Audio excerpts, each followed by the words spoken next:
Hola a todos y a todas, bienvenidos a La Diana. Hoy tenemos un programa muy importante. Y es importante porque empieza la cobertura de este podcast sobre las elecciones europeas.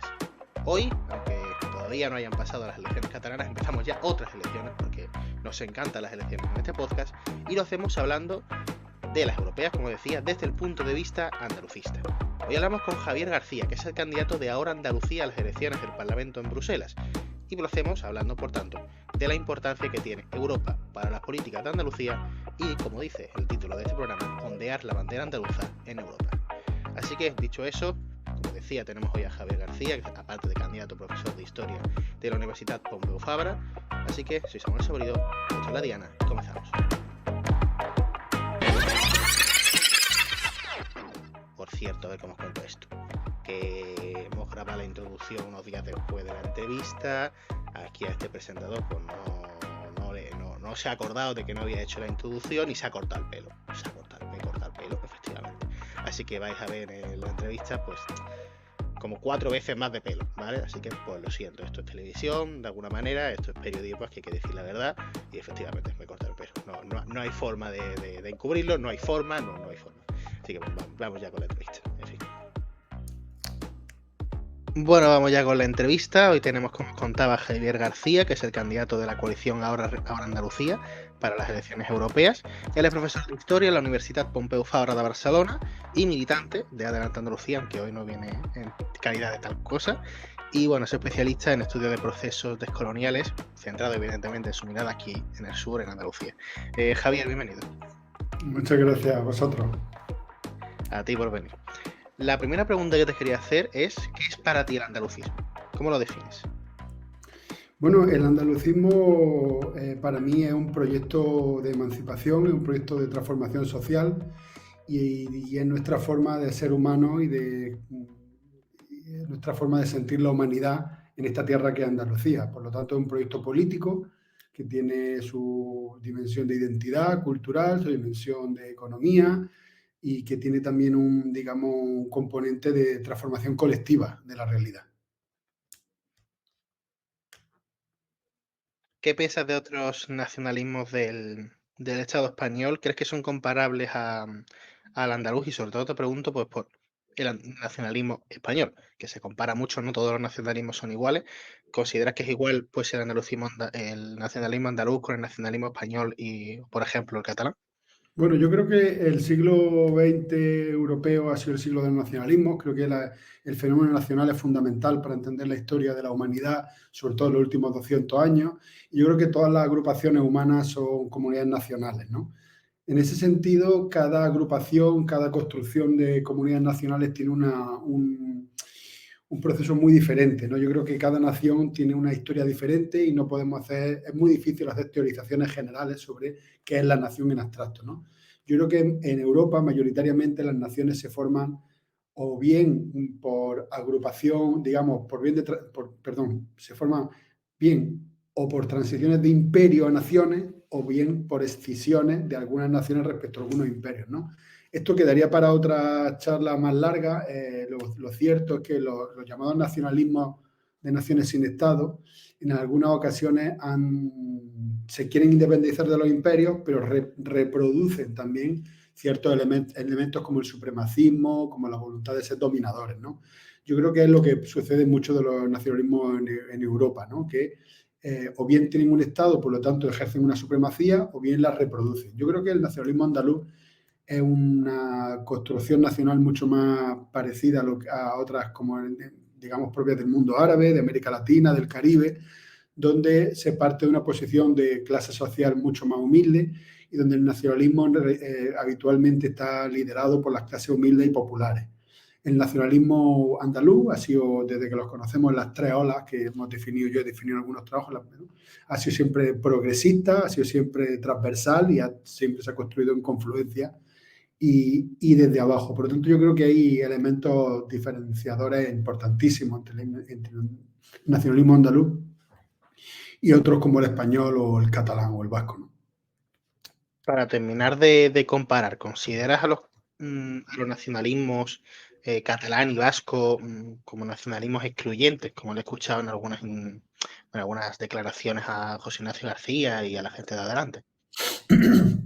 No, bueno, yo creo que aquí hay mucha confusión y que realmente yo ahora tengo la suerte de vivir en Barcelona, pero conozco muy bien porque durante muchos años me he dedicado a hacer relaciones internacionales con el SAT y con otros movimientos nacionalistas. Yo creo que todo nacionalista tiene que ser internacionalista, al igual que todo internacionalista tiene el deber de ser nacionalista en su tierra, ¿no? Y luchar también por las circunstancias concretas por transformar su tierra. Yo creo que, como te decía, el nacionalismo vasco y el catalán, de alguna manera, se enfrentan al Estado español, pero hasta cierto punto reproducen esa idea de supremacismo español, que en realidad es un legado del españolismo, que pervive dentro del nacionalismo vasco y dentro del nacionalismo catalán. Pero eso yo diría, ese elemento excluyente para mí es minoritario dentro del nacionalismo vasco y catalán, y hay otros sectores que son, digamos, un nacionalismo popular, un nacionalismo republicano, incluso un nacionalismo sindical. Hay un sindicato de carácter nacionalista muy fuerte. Por lo tanto, yo no creo que se pueda generalizar con el nacionalismo vasco catalán como excluyente o supremacista, sin dejar de reconocer que a su interior hay aspectos del españolismo que se reproducen en su interior y que creen que para ser una nación pues tienes que ser superior, tienes que desarrollar racismo contra otros pueblos, pero yo creo que hay muchas otras miradas emancipatorias de las que podemos aprender mucho y que también hay que reconocer su existencia. Cada vez que le hago una entrevista a algún andalucista, le hago la misma pregunta y casi nunca me responden. Vosotros desde ahora Andalucía, ¿qué tipo de andalucismo defendéis? O sea, ¿defendéis un andalucismo independentista que busque la confederación con España? ¿Qué objetivo tendría ese andalucismo? Bueno, yo creo que una cosa que es muy importante señalar, que quizás lo tenemos que ampliar un poco más adelante, el andalucismo fundamentalmente, tú me has dicho que el andalucismo, yo te defino el andalucismo político. Yo creo que es importante señalar que el andalucismo en realidad son dos cosas. Una es la identidad regional y otra es el proyecto político, ¿no? Si me hablas de cuál es nuestra visión, digamos, de federalidad o confederalidad con el Estado, yo te diría que el andalucismo ha sido siempre fundamentalmente municipalista y confederal, ya desde Blas Infante. El andalucismo se construye desde sobre todo, ciudades medias, luego podemos explicar por qué, pero también se construye en un diálogo de tú a tú con otros pueblos. Lo que siempre rechazó el andalucismo fue el centralismo y la superioridad de unas naciones sobre otras que terminan ejerciendo el colonialismo interno sobre Andalucía. El andalucismo nunca fue fundamentalmente independentista, porque tampoco hay una burguesía, digamos, con un poder político para ello. Y yo creo que el andalucismo hoy viene a solucionar una carencia en el debate territorial del Estado español, que es digamos, la formulación de un confederalismo democrático y desde abajo, ¿no? Yo creo que si solo están Galicia, País Vasco y Cataluña, termina siendo digamos, una autonomía de primera y todo el sur más humilde, una autonomía de segunda. Yo creo que el andalucismo viene a reconfigurar ese confederalismo democrático en el Estado español tan necesario, ¿no? Has tocado un tema que me interesa mucho. ¿Por qué se constituye el andalucismo desde el municipalismo, esa expresión que utilizamos de andalucismo desde abajo? ¿Por qué se acaba organizando así y no como otros nacionalismos de otras naciones sin Estado, como va a ser Cataluña, Galicia, País Vasco, que No, bueno, pues están, por lo menos los dos principales están más constituidos desde la burguesía, por ejemplo? no, pero si te fijas bien, fíjate que no es tan así. El nacionalismo gallego, el valenciano, el mallorquín y el andaluz son fundamentalmente municipalistas, pero también lo es el catalán, que tiene mucho peso a nivel municipal, y también lo es el vasco. Tú piensas que, por ejemplo, entre PNV y Bildu gobiernan más del 60% de los municipios de la Comunidad Autónoma Vasca. Entre Junts, Esquerra y CUP también gobiernan, ¿no?, más del 50% de los municipios. Entonces, los nacionalismos contrahegemónicos, por decirlo así, contestatarios o los llamados periféricos, siempre han tenido mucho peso a nivel municipal porque es donde se construye la política contra el Estado. Entonces, en la historia de España, como el nacionalismo español fue un invento desde el imperio para construir nación, siempre se dice que desde el Estado español, no, fundamentalmente desde el imperio. En 1898 se disuelve el imperio, no hay nación, y entonces se construye una nación desde el imperio. Por ello, la confrontación con el Estado español fue siempre muy desde abajo. No fue desde las diputaciones, no fue de instituciones del Estado, sino que la confrontación con España siempre ha sido desde los municipios. En el caso andaluz es mucho más particular porque además en Andalucía es lo que es, como decía José Luis Serrano y como dice Antonio Manuel, Andalucía es un país de ciudades por el legado andalusí, por el legado árabe frente a las naciones de carácter castellano feudal, donde había muchos pequeños pueblitos y una gran metrópoli, como Madrid y Barcelona. En el caso andaluz hay muchas ciudades medias. Tú piensas Ejido, Motril, Ladra, Ronda, Antequera, bueno, Jerez, y si sigue así, por Puerto Real, por toda Andalucía, tenemos un país de ciudades.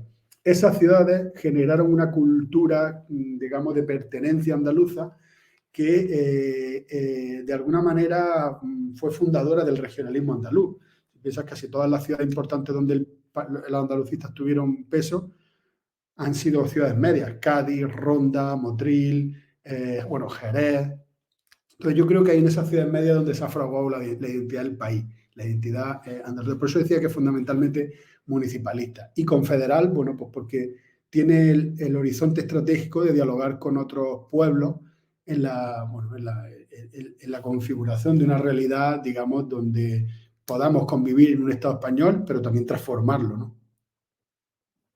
Vale. Y te quería preguntar por cómo viviste tú cuando, como militante de Adelante Andalucía que eres, cuando llegó Adelante Andalucía y dijo que, bueno, que sus primarias habían decidido que no se iban a presentar a las europeas. ¿Cómo lo viviste tú eso como militante? ¿Qué Bueno, sentiste en ese momento? yo creo que hay que introducir, si me permite, varias cosas. Adelante Andalucía es un partido muy joven. Hablamos de Adelante Andalucía, hablamos del segundo Adelante Andalucía, que es el que se refunda en Granada. Porque hay un primer Adelante Andalucía, que es donde están Izquierda Unida y Podemos, sin el cual no se entiende el segundo Andalucía, ¿no? Yo creo que eso es importante señalar. El primer Adelante nace como una coalición de Izquierda Unida y Podemos, con muy buenos resultados, que dieron lugar incluso hasta para una designación al Senado, primero de la diputada de Más País y por su renuncia de Pilar González, digamos, pero en el sentido de que bajo el electorado de Izquierda Unida y Podemos, ¿no? El segundo adelante fue una operación, digamos, muy arriesgada y muy esperanzadora, ¿no? Teresa Rodríguez y los anticapitalistas salen de Podemos debido al gobierno de PSOE-Podemos en Madrid, cuyas consecuencias repercuten en Andalucía. Es decir, no sale de Podemos por una circunstancia andaluza, salen de Podemos por una circunstancia estatal. Y eso repercute en la política andaluza. Yo creo que esto es interesante tenerlo en cuenta porque si no puede parecer que el anticapitalista sale de Podemos por una cuestión andalucista. No, era una clave estatal. El gobierno de PSOE-Podemos, ¿no? A partir de ahí se crea el segundo adelante, que es muy esperanzador para los andalucistas, para los nacionalistas andaluces, pero que empieza, digamos, desde muy pronto a tener empiezan a sonar las alarmas muy pronto, ¿no? Las autonómicas salieron relativamente bien, pero piensa que se pasaron de 20 diputados con el primer adelante a 2. Eso ya da una línea, ¿no? En segundo lugar, las municipales salieron, yo creo que francamente fue un duro golpe para los que esperaban que adelante fuese esa casa común que se había intentado construir, y las generales fueron ya, digamos, el golpe definitivo. Ahí se activa un debate en una parte de la militancia de que el andalucismo nítidamente de izquierda debe confluir con otros sectores y que nunca, o sea, por ahora no liderará ningún proceso de transformación social del país. Es decir, el andalucismo nítidamente de izquierda, que digamos la transición se acaba en el 84 cuando el PSA pasa a PA, el nítidamente marxista, el nítidamente, ¿no? Desde el 84 vuelve en 2022 y yo creo que los resultados de las, como digo, municipales y generales, pues activan un debate de base, la militancia, los cuadros medios de adelante, que nos llama la atención sobre la necesidad de confluir. De hecho, el único sitio donde adelante tuvo unos resultados mínimamente decentes fue en confluencia con IU en Cádiz. O sea, que si no se hubiese ido con IU en Cádiz, los resultados no habría 10 concejales, habría 4, ¿no? Digo esto porque ese debate ya se ha fraguado del hecho de que Adelante Andalucía, como espacio nítidamente de izquierda, obligatoriamente tiene que confluir. A nivel municipal, quizá con Izquierda Unida Sumar, a nivel autonómico con Andalucía por sí, y a nivel del Estado español con otras naciones sin Estado. El debate de la europea, por entrar ya en eso, fue un debate fuerte. Yo fui el redactor del documento para ir a las europeas con Esquerra Bildu y BNG, con Ahora República. Yo defendí la ponencia en el Congreso y definitivamente anticapitalistas tenía una línea roja que, bueno, que yo le llamo un triple veto, que es veto a IU Sumar, veto a IU Sumar, veto a Andalucía por sí, veto a Esquerra Bildu BNG, ¿no? Son como los 3 vetos que anticapitalistas han impuesto adelante a Andalucía. En ese sentido, el debate fue fuerte, anticapitalistas ya venía con ese veto y realmente echó toda la carne para que ese debate no se pudiera dar. Intentamos que fuese online la votación, bueno, no se consiguió, se perdió, y cuando llegamos a la votación, después de un debate muy fuerte, el voto fue muy ajustado, fue 48 votos a 54, ¿no? Ahí que se percibe, que hay una minoría bastante mayoritaria de militancia dentro de Adelante, que fundamentalmente es la que no pertenece a anticapitalistas, que fundamentalmente es la que no pertenece a las organizaciones estatales, que está muy madura para vincular el andalucismo a otras naciones sin Estado, ¿no? A partir de ahí, una serie de militantes entendimos que debido a lo ajustado del resultado, tendríamos que tener una opción para impulsar, no como Adelante, sino como otro movimiento, impulsar otro espacio que ocupe el electorado del andalucismo de izquierda, que se estaba quedando huérfano por tercera vez. Piensa que Adelante Andalucía no se presenta en el 80% del país en los últimos 3 años. No se presentan los municipales, no se presentan las generales y ahora no se presenta.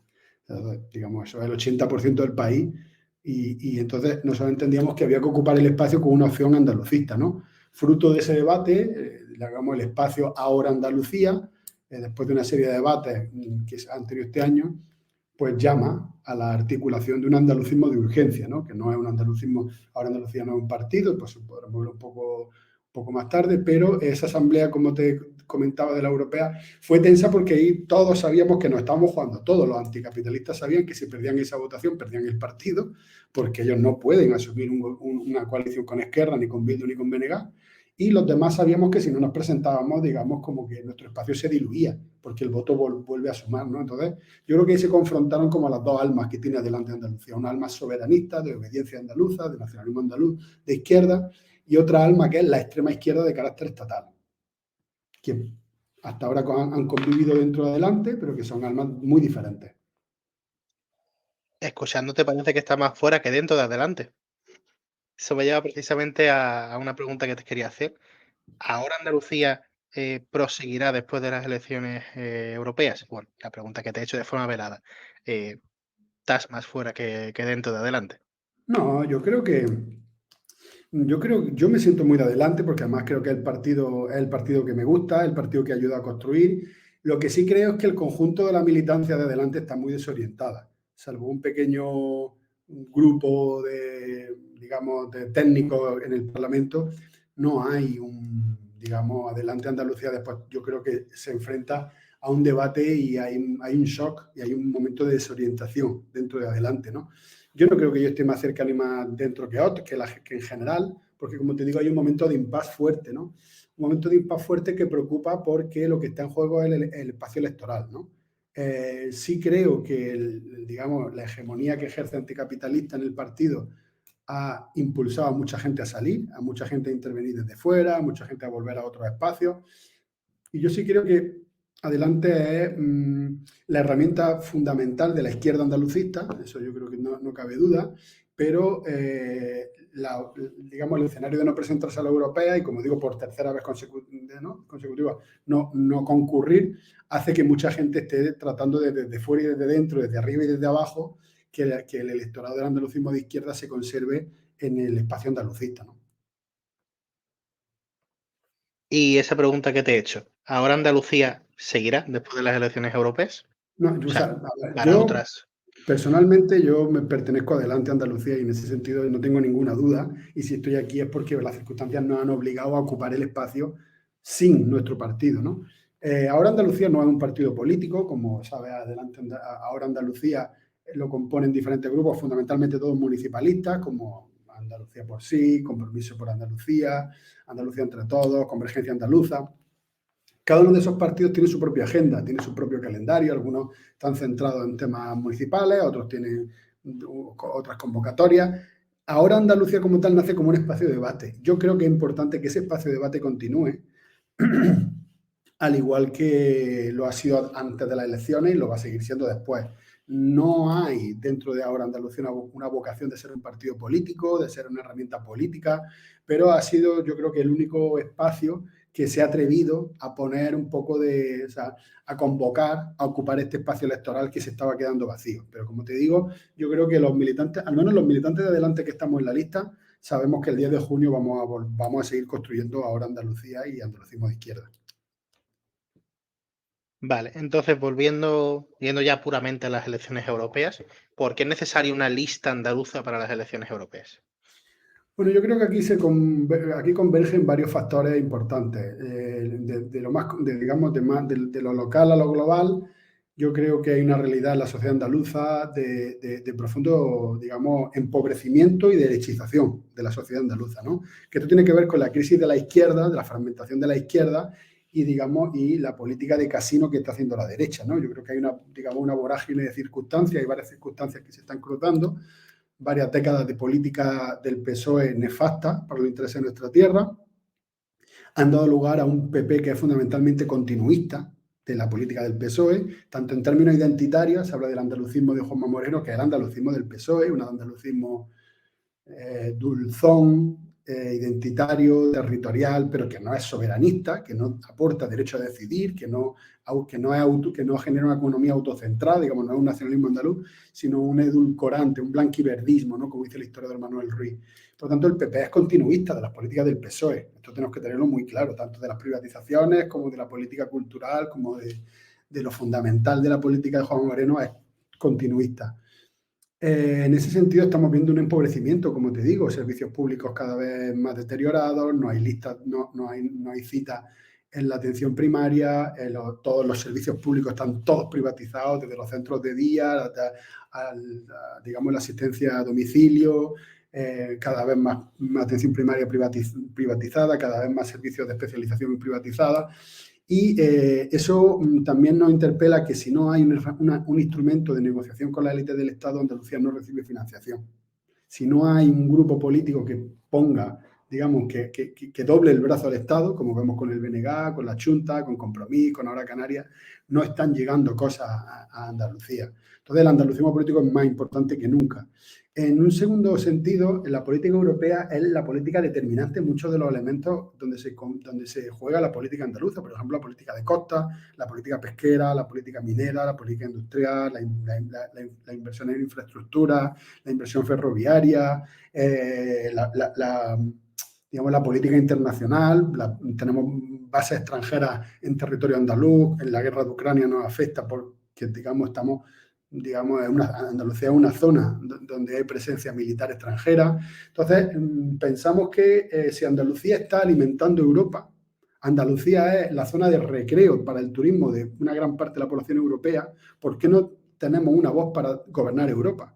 Si estamos interviniendo en la economía europea, Europa se está beneficiando de la economía andaluza, ¿por qué nosotros no vamos a tener una voz en Europa? Y además, y por último, estamos asistiendo a una transformación importantísima que es la de la crisis y el declive de las democracias liberales en Europa. O sea, cada vez estamos asistiendo al auge de más movimientos de extrema derecha, movimientos de cultura autoritaria en Europa, partidos de extrema derecha que están tomando el poder. Y frente a eso, yo estoy convencido, y mucha gente estamos convencidos, de que las naciones sin Estado son la verdadera salida democrática. O sea, digamos, solamente una democracia basada en el territorio, basada en lo local, es capaz de hacer frente a una extrema derecha ultracapitalista que está destruyendo el territorio, la cultura, lo público y los lazos comunitarios. Antes de hablar ya del proyecto, de las propuestas y tal, la pregunta es, ¿tenéis opciones de entrar realmente en el Parlamento andaluz? Europeo, perdón. Bueno, yo creo que aquí hay que ser muy claro. El andalucismo político ha tenido 2 veces diputado presentándose solo. O sea, entonces Carlos Benavides y Pedro Pacheco han sido eurodiputados. Es cierto que era un momento en el que el andalucismo político estaba muy fuerte y estaba, digamos, tenía una alta representación. Yo creo que esta batalla, Samuel, fíjate, yo creo que esta batalla se va a dar en cuanto a la activación de una conciencia andalucista. Me da la sensación, y creo que la apuesta fundamental, es que nosotros confiamos en que hay una mayoría social andaluza que reconoce la necesidad de que haya un instrumento político andaluz. Yo creo que hay una mayoría social andaluza que reconoce que el hecho de no tener una voz en las instituciones nos perjudica, que somos los últimos, que no tenemos capacidad negociadora, que los catalanes están reindustrializándose cuando ya tienen una buena industrialización, mientras que nosotros estamos perdiendo la planta de Puerto Real, entre otras cosas. Entonces, yo creo que la sociedad andaluza nos va a acompañar en esta demanda que viene a resolver una anomalía política, que es la ausencia de una opción que represente a sectores sociales y políticos de nuestro país, que es la ausencia de una opción política andalucista. Entonces, Andalucía es la nacionalidad histórica, o sea, la comunidad autónoma que más votos aporta a Europa, y yo creo que esta campaña tiene que ser una campaña no solamente de activación del voto, sino también de movilización. Andalucía se tiene que movilizar. Andalucía tiene que salir a las calles, a las instituciones, tiene que entrar en un proceso de dinamización que le permita, digamos, construir una voz propia y construir un instrumento político de las clases trabajadoras andaluzas. ¿Y cómo conseguir el voto de todos los andaluces, incluidos los andaluces que viven fuera de Andalucía? ¿Cómo crees que ahora Andalucía puede llegar a conseguir ese voto que, por ejemplo, el andaluz que vive en Cataluña o hijos de andaluces que viven en Cataluña o en otro sitio? ¿Creéis que podéis alcanzar ese tipo de ese votante? Bueno, yo soy un andaluz que vive en Cataluña, por ejemplo, o sea, el candidato es un andaluz que vive en Cataluña, entonces eso le imprime ya a la propia candidatura una mirada a la diáspora. Yo creo que, yo siempre digo que Andalucía ha vivido de espaldas a su diáspora, tenemos 2 millones de andaluces en la diáspora, cuyos lazos con Andalucía no se han cortado, cuyo dolor hacia Andalucía no ha cesado, y en cierto modo la diáspora, la migración, define muchos de los fenómenos que suceden al interior de Andalucía, aunque no le prestemos atención, ¿no? Yo, bueno, vamos a hacer aquí un acto de campaña en Barcelona. Estamos tratando de interpelar a andaluces de Berlín, de Londres, de Mallorca, de País Vasco, de Madrid. Hay gente en la lista de andaluces de Madrid. Entonces yo creo que es la oportunidad de que todos los andaluces, estén donde estén. Cuando digo andaluces no me refiero a nacidos en Andalucía, porque hay que tener algo muy claro. Fíjate, el 30% de los andaluces han nacido y viven en Andalucía. El 30, solo el 30. El otro 30% no han nacido en Andalucía, pero viven en Andalucía. Me refiero a población marroquí, a población migrante. Y otro 30% no han nacido en Andalucía ni viven en Andalucía, pero se sienten andaluces. Entonces, nosotros tenemos una identidad que es compleja, que es un espejo, que es como un espejo, digamos, roto. Entonces, yo creo que esta candidatura trata de interpelar a todos los andaluces de Europa Occidental, estén donde estén, se sientan como se sientan, a que este voto tiene que ser un voto andaluz, tiene que ser un voto para reivindicar la dignidad, la memoria, la economía, la cultura y todo lo que nos une como andaluces. Vale, y esto ya te lo he preguntado, pero bueno, te lo voy a preguntar para, bueno, ya me lo has comentado, para que me lo contestes de una forma más amplia. ¿Qué se puede hacer desde la política europea? ¿Qué se puede hacer desde Bruselas para Andalucía? ¿Qué decisiones se pueden tomar desde Bruselas para favorecer la vida de los andaluces de a pie?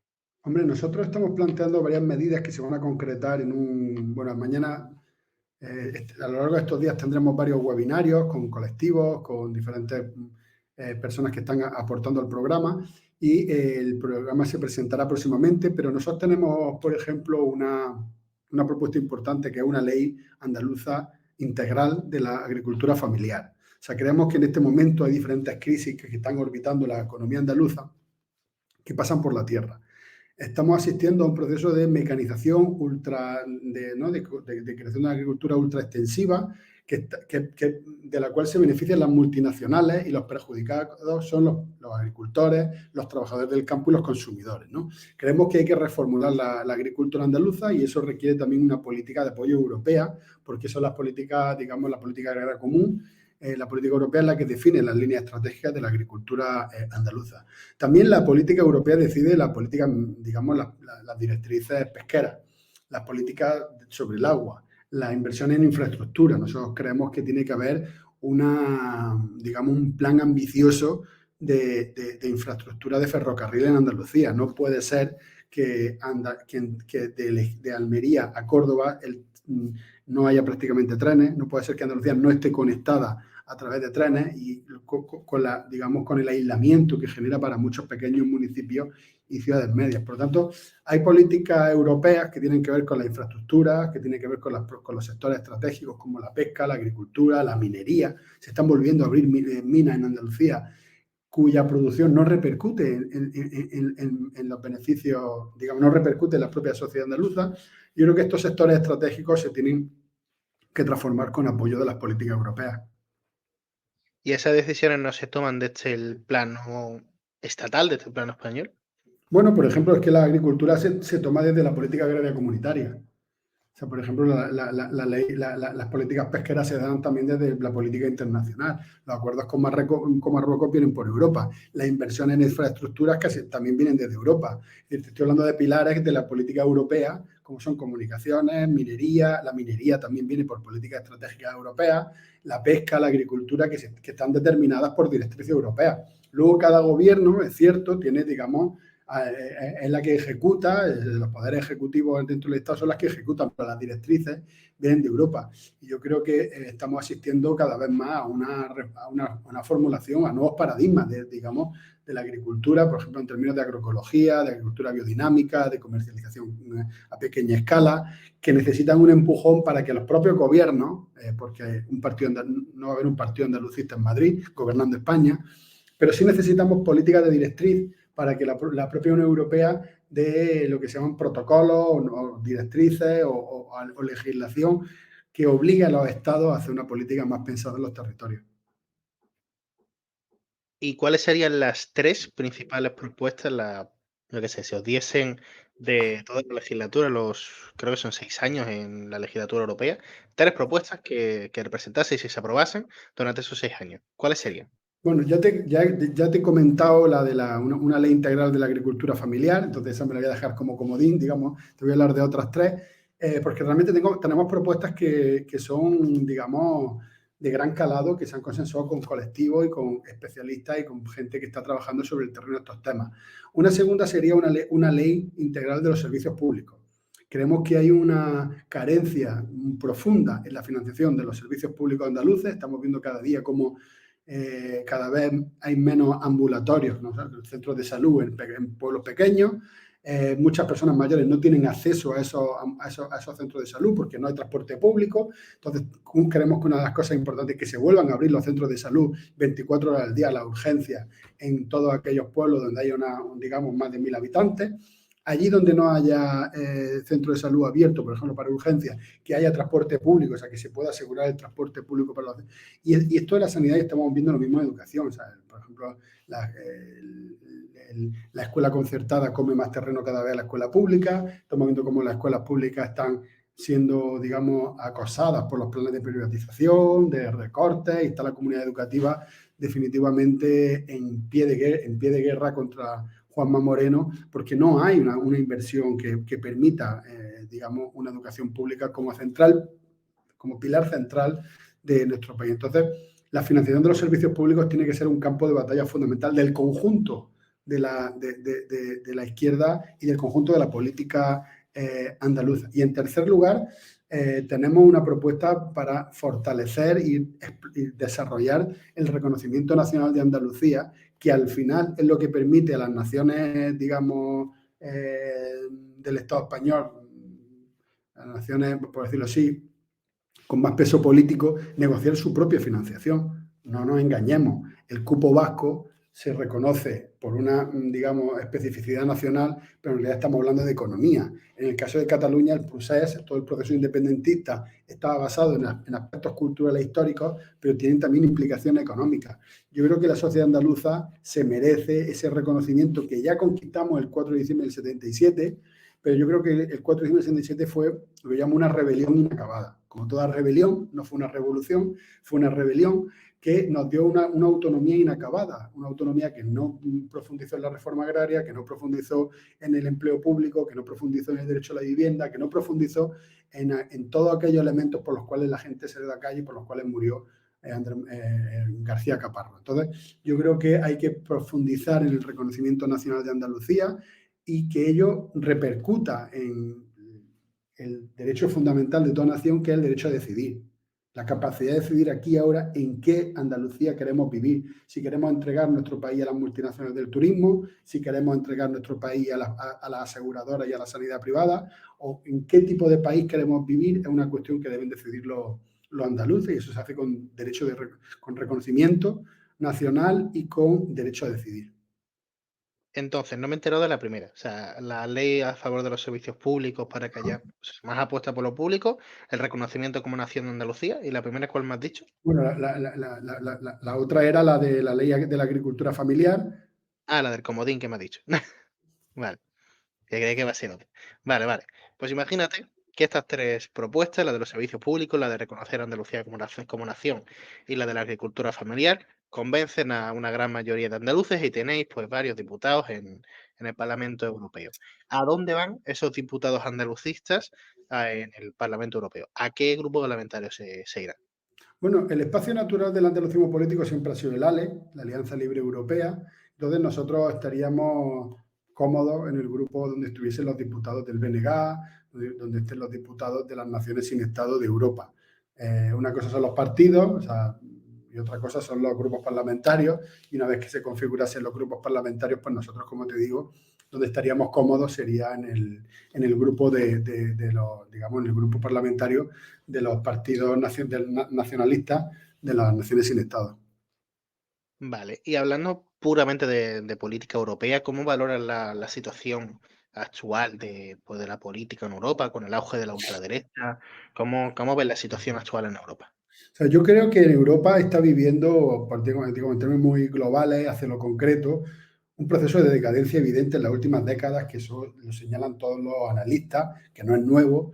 Después de la Segunda Guerra Mundial, Estados Unidos fue capaz de controlar militar, económica y culturalmente toda la Europa occidental, con bases militares por todos los países, y, digamos, ejercer un control férreo frente a la Unión Soviética. A partir de los años 90, con la caída de la URSS, Europa sigue siendo un protectorado de Estados Unidos. O sea, Europa sigue siendo un protectorado de los intereses norteamericanos y eso ha desembocado, pues, tanto en la política internacional, la guerra de Ucrania, la política de fronteras, ¿no?, el estatuto con Marruecos, y eso repercutió muy perjudicialmente en la sociedad europea, que están cada vez más aisladas de sus socios preferentes, que tendrían que ser los países árabes, Rusia, Asia, que son el entorno, digamos, de la sociedad europea, y están cada vez más vinculados a los intereses norteamericanos, que son profundamente perjudiciales para la sociedad en Europa, ¿no? Yo creo que en este sentido el capitalismo no es capaz de dar a las masas europeas una salida razonable, un sistema del bienestar mínimo para solucionar los problemas que el mismo capitalismo ha creado, ¿no? Eso nos lleva a que el malestar producido por un capitalismo, digamos, fallido, ese malestar se solucione a través del auge de movimientos autoritarios, de movimientos que culpan al migrante, que culpan a las mujeres, que culpan, digamos, a enemigos internos de ese malestar que el propio capitalismo genera. Y eso es muy peligroso porque confunde a las clases populares de enemigos. Y yo creo que tanto el andalucismo como otros movimientos populares, como puede ser, bueno, pues todos los movimientos radicales que hemos visto, tanto el movimiento obrero como el movimiento feminista, o sea, la mejor tradición de luchas radicales en Europa occidental siempre se ha construido desde abajo y desde el territorio. El ecologismo, el movimiento obrero, todos los movimientos emancipatorios han tenido el reto de reconocer el peligro que tiene el eurocentrismo, el racismo y el supremacismo racial al interior de Europa, ¿no? Yo creo que el andalucismo es esa otra Europa de población de clases trabajadoras, humildes, que tiene que saber, digamos, disputar la economía y la cultura y, digamos, y todos los movimientos asociativos y democráticos que se requieren para que la economía andaluza no se la lleve quien se la está llevando, que es el Estado y las multinacionales, ¿no? Yo creo que en ese sentido el soberanismo de izquierda es una de las recetas fundamentales para recuperar la democracia, para defender el territorio y para defender nuestra cultura.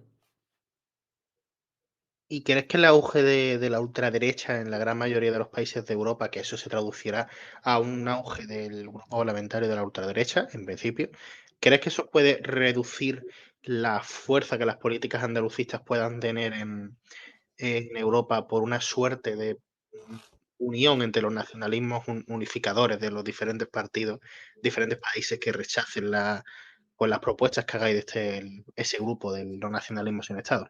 Hombre, yo creo que evidentemente uno de los enemigos de ese auge autoritario son los soberanismos de izquierda.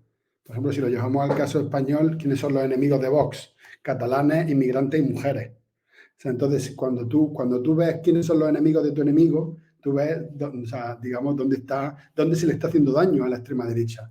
La extrema derecha no quiere derecho a decidir en las naciones, no quiere derecho a decidir de los cuerpos de las mujeres y no quiere que los migrantes, digamos, tengan derechos. Claro que quieren que haya migrantes aquí, pero lo que no quieren es que tengan derechos.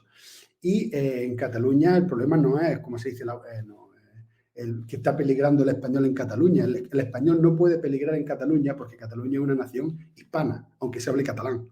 Entonces, al igual que Cuba se independizó, al igual que otras naciones se pueden independizar, pero el español... Entonces, lo que quiero decir con esto es que el problema de la extrema derecha no es que peligre el español, sino el derecho a decidir. Porque si mucha gente decide, no van a decidir autoritarismo, no van a decidir digamos, políticas dictatoriales. Y la extrema derecha al final es un dispositivo de los poderosos, como te decía antes, para vehicular ese malestar que genera el propio capitalismo entre una población que nunca va a alcanzar el bienestar y que en vez de, digamos, enfrentarse al poder, pues se enfrenta a los de abajo a través de ese dispositivo que es el fascismo, que está hecho para poner a las clases humildes a destruirse entre ellas, ¿no? Entonces, claro que las naciones sin soberanía, la izquierda y el conjunto de movimientos sociales tiene como reto una alianza, lo que se llama una política de coalición, donde lo estamos viendo también en el Estado español, ¿no? O sea, Podemos, como izquierda estatal, con Izquierda Unida, el BNG, los nacionalismos, el movimiento feminista,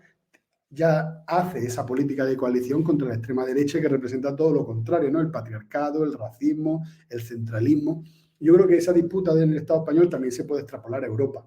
Debe haber una política de coalición entre movimientos migrantes, ecologistas, todo lo que sea la defensa del territorio, la defensa de la vida, la defensa de otro modelo, tienen que estar coaligados frente a un problema común que es el auge del autoritarismo y el auge de la anulación de la vida, ¿no? Y de la destrucción de la vida, que es el fascismo. ¿Consideras que la política europea o las administraciones europeas le quitan autonomía e independencia a Andalucía?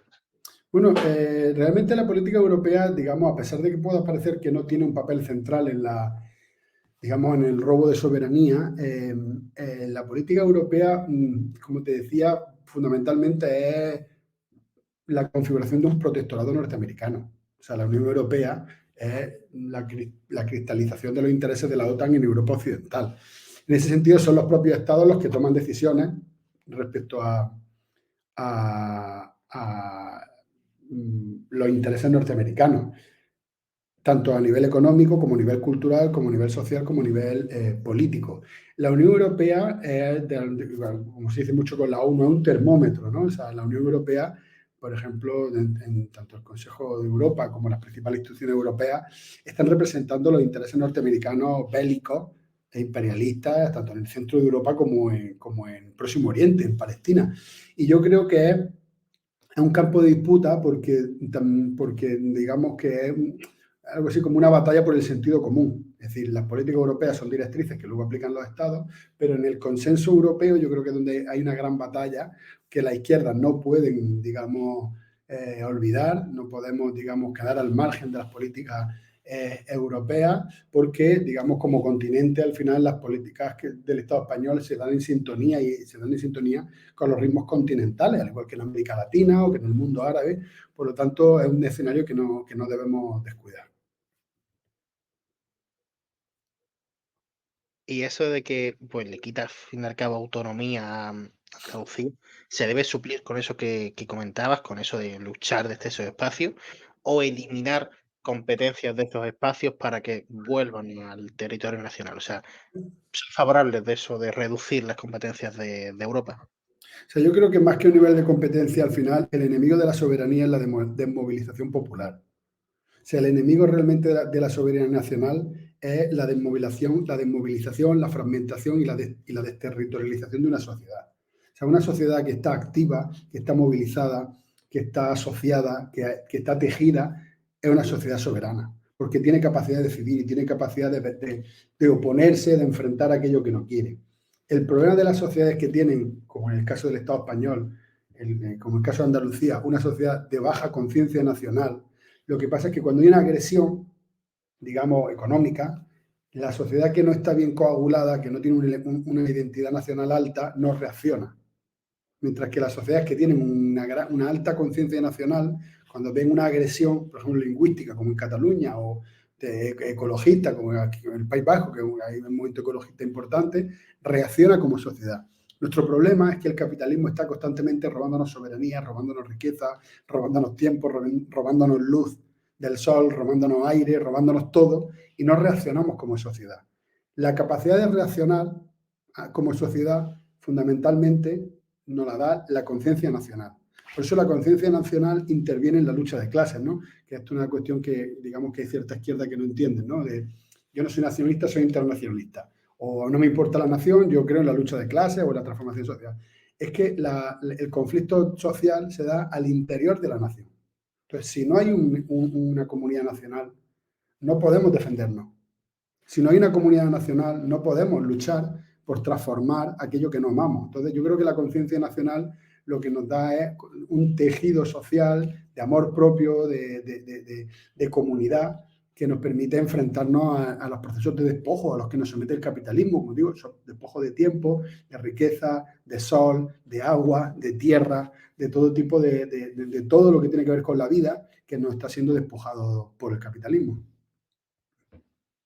Vale, ya la última pregunta y antes te voy a plantear, bueno, después te voy a plantear una especie de juego. ¿Consideras volviendo ya al andalucismo, consideras al andaluz un idioma o un dialecto?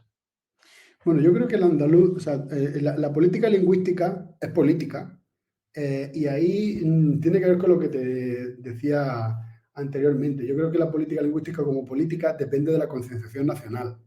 Es decir, yo creo que aquí hay dos reflexiones que son pertinentes. En primer lugar, no es necesaria un hecho lingüístico para la configuración de un hecho nacional. Yo creo que si consideramos que el hecho lingüístico es determinante para el hecho nacional, yo creo que estaremos mirando más a Cataluña que a América Latina. O sea, quiero decir, no hizo falta una lengua para independizar Cuba, para independizar Venezuela, para hacer una revolución en Bolivia, Argentina. Es decir, no hizo falta, a pesar de que la Real Academia la Academia de Lengua Argentina o la Academia de Lengua Colombiana existen. Pero no hace falta un hecho lingüístico para configurar un hecho nacional. Los hechos nacionales no siempre se determinan a través del hecho lingüístico. Sí sucede en Europa habitualmente, pero no siempre, ¿no? Entonces digo esto porque es el primer elemento, ¿no? No es determinante un hecho lingüístico para, digamos, configurar el hecho nacional. En segundo lugar, yo sí creo que la sociedad andaluza se merece una política lingüística acorde a sus propias expresiones culturales y a sus propias expresiones, digamos, lingüísticas. Necesitamos una gramática propia, necesitamos un léxico, sistematizar el léxico propio y necesitamos una inversión pública en instituciones lingüísticas. Yo creo que el trabajo que hace toda esa gente que está trabajando no solamente el Círculo de Escritores en Andaluz, sino PAO, o lo que ha hecho el antropólogo Juan Porra, el trabajo de Igor Rodríguez Iglesias, yo creo que es fundamental. Sinceramente creo que es fundamental. Animo a la gente que nos está viendo a que revise todo esto, por ejemplo, los libros de Igor Rodríguez Iglesias sobre la inferiorización lingüística, el caso del andaluz, que es su última obra, porque sí creo que necesitamos adecuar la política lingüística a la realidad cultural del andaluz. El hecho de que sea una variedad dialectal, una lengua, un habla, yo creo que ya son decisiones políticas que en un cierto grado de maduración nacional la propia sociedad andaluza debe determinar. Entonces sería un debate, digamos, abstracto o, digamos, sobre el aire, que determinamos ahora mismo si es dialecto o si es habla, ya que yo creo que es un proceso que se va dando en función de la propia maduración de la conciencia nacional. Vale, pues como te he dicho, hasta aquí la entrevista formal y quiero jugar a un jueguecito. La verdad es que cuando hacíamos entrevistas en otro podcast del medio, terminaba siempre con un juego de decir nombres y que la persona me los valores, pero como estamos en ese podcast, he renovado un poco el juego y te quiero preguntar por el mejor de todos los candidatos a las europeas en diferentes cuestiones. Te vas a tener que mojar. Y, a ver, entiendo que no te vas a decir a ti mismo, pero solamente puedes poner a una persona en cada una de las cosas, en cada una de los ítems. Ya si alguno al final se repite, pues bueno, no pasaría nada. Para refrescar, por si alguien en casa los quiere jugar también, el candidato de Ara Repúblicas es, según la última información que he visto, Oriol Junqueras, sigue siendo él. La del PSOE es Teresa Rivera, la vicepresidenta tercera, si no me falla la memoria. La de Podemos, Irene Montero, ya lo sabemos. La de Sumar, de momento no hay cambios, de Estrella Galán.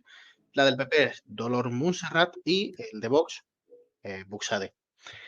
Así que, ¿preparado? Bueno, en Ahora Repúblicas te digo que tiene un candidato por nación, hay un candidato en Cataluña, hay un candidato vasco y un Sí. candidato gallego. La gallega es Ana Ah, Miranda, el de Bildu no lo sé. Eh, bueno, pues no sé. ¿Con qué jugamos? Pues ¿con qué bueno, quieres jugar? puede haber varias. Ya está. Varias personas en representación de esa candidatura, vale. Pues, a ver, ¿cuál de todos los candidatos te parece a ti el mejor orador? Bueno, yo tengo que decirte que, va a haber, que vamos a repetir varias veces porque no conozco a algunos de los candidatos de Sumar, por ejemplo, la candidata no la conozco, no conozco tampoco al candidato a Teresa Rivera, sí la conozco, pero a mí, como a mí me gusta mucho y tengo una relación muy buena con ella, Ana Miranda, y yo creo que algunos de los grandes discursos que se han producido en el Parlamento Europeo son de ella, porque es capaz de, digamos, de poner la voz de los más humildes y de las causas más justas, es capaz de ponerla en el Parlamento Europeo. Entonces yo creo que es una de las grandes oradoras del Parlamento Europeo, Ana Miranda. Vale. ¿Y quién te parece el más sincero de todos los candidatos? Pues te voy a volver a decir Ana Miranda porque sinceramente creo que el nacionalismo gallego es un movimiento de gente humilde, es un movimiento realmente construido desde la base y yo creo que el único, es de los pocos, al menos en política estatal, en los diputados españoles, que ha sido capaz de decir verdades en el Parlamento Europeo. Vale, pues te voy a quitar la opción de Ana Miranda a partir de ahora, porque sé que me vas a repetir otra vez su nombre si no te lo quito. ¿Cuál te parece el candidato más comprometido? Bueno, realmente me tengo que, como digo, me tengo que abstener porque no conozco, o sea, no voy a decir la candidata del PP ni la del PSOE porque creo que son peligros públicos para la sociedad andaluza, pero no conozco realmente no conozco realmente el resto de candidatos. O como figura política conocerás a Irene Montero, conocerás a Teresa Ah, Rivera. bueno, sí, es que Podemos no lo habían nombrado, sí, Irene Sí, Montero. sí, la he nombrado, la he nombrado. O sea, todas las candidatas Yo actuales. creo O que sea, Irene Montero, o sea, no sé cuál es la pregunta concreta ahora. el más comprometido o la más Yo creo comprometida. que Irene Montero es una buena candidata y que es una persona comprometida y que ha tenido un recorrido tanto en el feminismo como en la transformación del Estado español y creo que es una persona comprometida. Uno más negativo, el típico candidato que hay en todas las formaciones políticas que lo presentan para quemarlo políticamente. ¿Quién crees que es? Bueno, yo creo que la candidata del PP, que es Montserrat, no recuerdo su nombre, Dolors Montserrat. Dolors Montserrat, creo que es digamos, creo que una política nefasta que ha hecho, digamos, ha sido parte de la política nefasta que ha hecho el PP en Cataluña. Y además quiero hacer un comentario, es que Feijóo el otro día para presentarla dijo que tenían una candidata muy catalana, hasta 3 veces catalana, porque se llama Dolors Montserrat. Con eso, y conscientemente, quería decir que los que no tienen dos apellidos catalanes no son catalanes, lo cual lo que revela es el etnicismo español, ese etnicismo españolista que vincula identidad, apellido a origen, y yo creo que es parte de la política nefasta que la derecha españolista ha hecho en Cataluña, por lo tanto, tiene mi suspenso. El candidato o la candidata más formal, eso que se decía antes del candidato presidenciable, ministeriable, más formal. Más que Bueno, le ponga patrocinio y corbata. yo creo que Irene Montero es muy presidenciable, creo que podría haber sido una de las próximas presidentas de España en caso de que la política española no sea tan dura con la izquierda y tan dura con las mujeres. Creo que Ana Miranda también es una muy buena candidata presidenciable. Creo que Oriol Junqueras es una persona de las más relevantes de la política en el Estado español, cualquiera de ellas.